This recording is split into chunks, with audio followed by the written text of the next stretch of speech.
head coach of the San Diego State basketball team. Steve Fisher is back with us on Scott and BR on the Mighty 1090. Hi, Coach. Hello, Scott, BR. How are we doing today? I'm great, thank you. You guys? Yeah, we're doing really well. But as good as we're all doing, first update us on how Josh Davis is feeling. Josh is no worse for wear. He's not done much since Boise, but he will play tomorrow. I said I was cautiously optimistic before, and I will say now that even though he's not done much in practice, he will play. And Coach Winston Shepard, how's he doing? Winston had an X-ray and an MRI. His wrist is still pretty swollen and sore. We planned on having him do nothing but spot shoot and light stuff, but he wound up going through a whole practice today, and so he's available also. He's ready to go. Beautiful. All right, well, that's good news. Coach, let's go back to what happened earlier this week. I was just saying to Billy Ray, I think people around the country are waiting. When is San Diego State going to get knocked off by an unranked team that I live in New York or Philadelphia or Miami, and I don't know anything about Boise State's basketball team? I mean, they're waiting to be able to say that you're overrated, and yet you guys keep finding ways to battle and win. Give us some impressions of how important this most recent victory was. It was a really good win for us. Boise State, you guys know this, and people that know basketball know, they get all 5 guys back from a team that went to the NCAA tournament last year. They had great expectations. They've lost a lot of tough games, and our game with them was no exception. They had a huge crowd, and they were the team to hit first. That was what disappointed me out of the gate. And I knew they were going to be on edge, Boise. And we were not quite as aggressive as they were, and they took it to us, and they made shots also. So it was a wonderful win coming from 14 behind with 13 minutes to go to get a crazy, wild, down-the-finish victory. Coach, can you put your finger on why they came out like that? I mean, was it just being on the road, or what was it?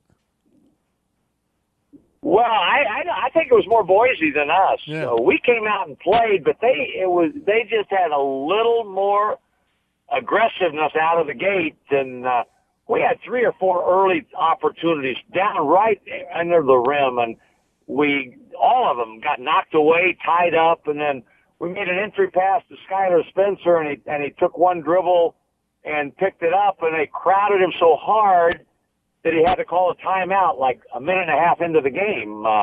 We were on our heels a little bit, but it was as much them with how aggressive they played and how desperate they played. And we talked about it. And I said, you have to have controlled desperation with your own play. And part of it is what happened to them the game before at Vegas when they were way ahead and couldn't hold on. Part of it was they're home in front of a really raucous crowd. Part of it was they're playing the 5th-rated team in the country. That's right. Coach Steve Fisher from San Diego State on Scott and BR on the Mighty 1090. Tomorrow, the game at 7 o'clock against Nevada. And, Coach, it's becoming the toughest ticket in town. We'll get to it coming up. But we've heard you talk this week about what you said to the team at halftime. We got to read about it again today in the paper.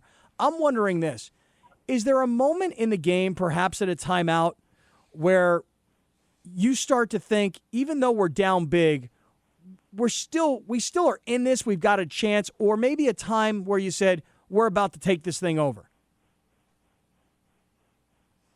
The turning point occurred really, Scott, right after Bropley, their wing player, banked in a three-pointer as the buzzer was about to go off to put them up 14. We came down, had a great look, and missed. It went out of bounds, their ball, and we stole the ball. Police stole the ball with our full-court press and got a dunk. Then we turned them over again and got another basket.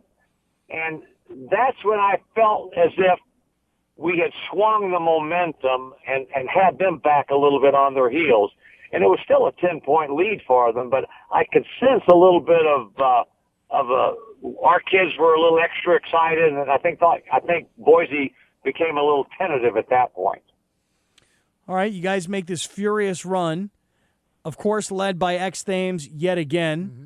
We were talking to Doug Gottlieb yesterday from CBS Sports, who I know does a bunch of your games, and we were saying you got to go back east and you got to tell people about Xavier Thames and the way he's playing. And maybe what's so amazing is not just the scoring, but, Coach, in that last second, to be that unselfish, to trust your teammates that much. And it's not like he passed it over to Winston, who's the second leading scorer. I mean, Dwayne's been a role player. Who knew that he was going to have that much confidence and drill that shot? I mean, that to me is what's so impressive about X-Thames is the unselfish nature of his play. I heard you talk about that the other day, and I would agree 100%.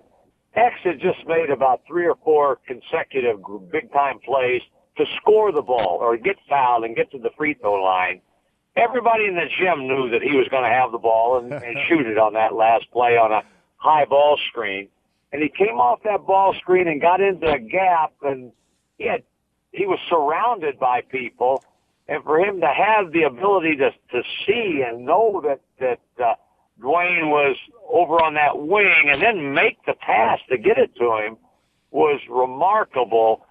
But your point's well taken. Most young guys, after all they'd done offensively to score, would have justified taking that shot one way or another, either pulling up and shooting it, trying to get a foul, forcing it up.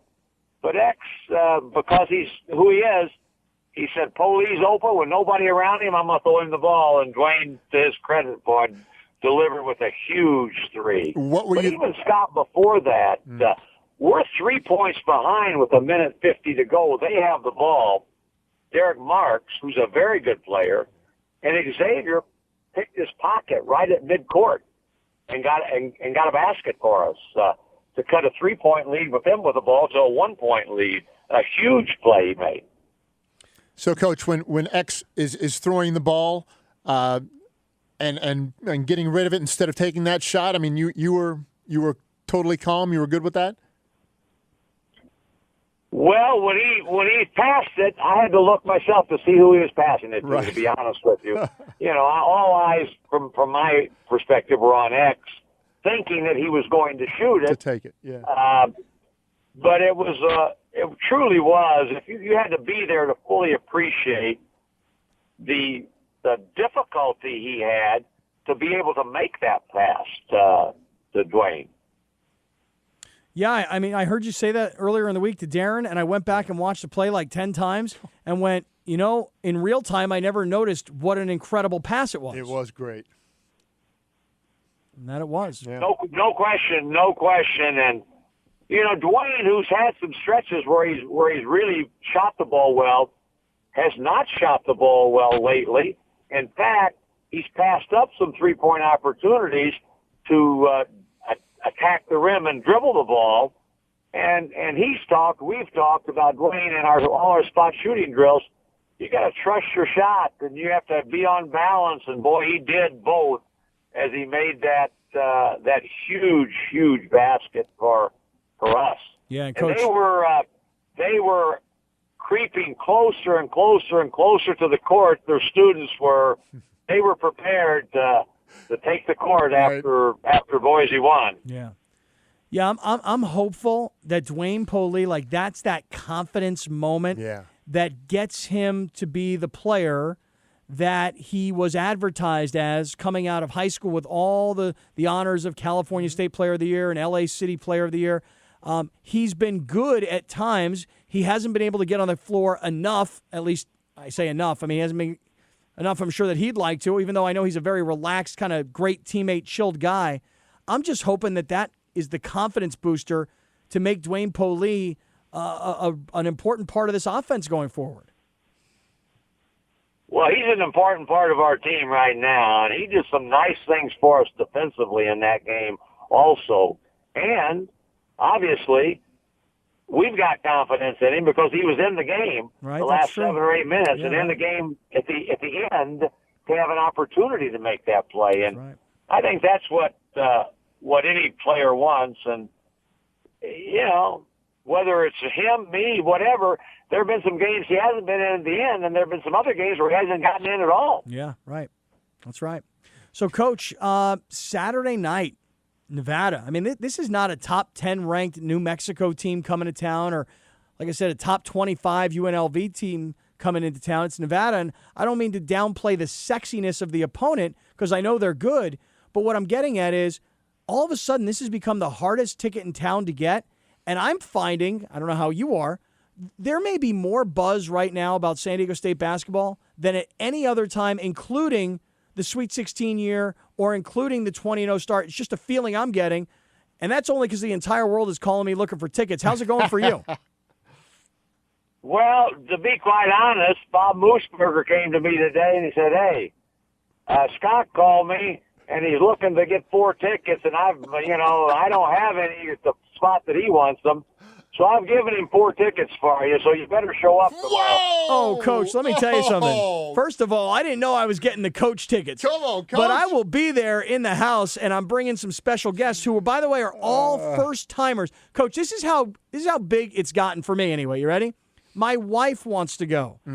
I bring all my kids, but now my wife says, I really want to go see a San Diego State basketball team. So for me, I realize now that it's kind of crossing over. At least you're putting a lot of pressure on him, no way. Scotty. You're No putting way. A lot I'm of telling pressure you, on this team's got it. I'm telling you, this team is poised to do something really special this year. I don't know how you feel about it, Coach, but I think the fans and the fan base and everybody else is starting to really feel that there's something special about these guys. Well, we have a chance to get 20 in a row like the 10-11 team did, but we've got a long way to go to have end-of-season accomplishments like they have. Got 9 more conference games, but we're the only team in the league with a chance to win them all, so we're starting the turn. This is the one time we play Nevada, and I read one article, a national article on kind of talking about the Mountain West and all of the teams in the Mountain West, and they referred to Nevada as sneaky good. They're better than people think. They started the season out, they were picked towards the bottom, and they won their first 4 games in the league. They were 4-0 in the league, and they played really good basketball. They're going to bring in DeAndre Burton, who people say he's going to be a pro. He's a terrific guard, and this is a good team that we're going to see tomorrow, and they'll come in excited to play in this environment also. Well, I think it's going to be a great Saturday night at Viejas Arena. Coach Fisher, we will see you there tomorrow night. Congratulations on another great road conference win, and we look forward to an exciting night on Saturday. Thanks, Coach. Yeah, thanks, Coach. Thank you, guys. I appreciate it. Well, you appreciate it. I appreciate it. What can I do for him? I mean, what could I do? 300th win at San Diego State. Yeah. Wow. What could I do? I mean, could I bring Coach Fisher like a Sonic burger? You know? I mean, this segment of Scott and BR being presented by Sonic America's Drive-In. Could I bring Coach one of those bacon chickens? Maybe one of those hot dogs on the pretzel roll would be good for Coach Fisher. It's a good idea. Nice shake. Coach, if I'm Shake would be getting the good. Coach tickets, thank you. If that's really the case.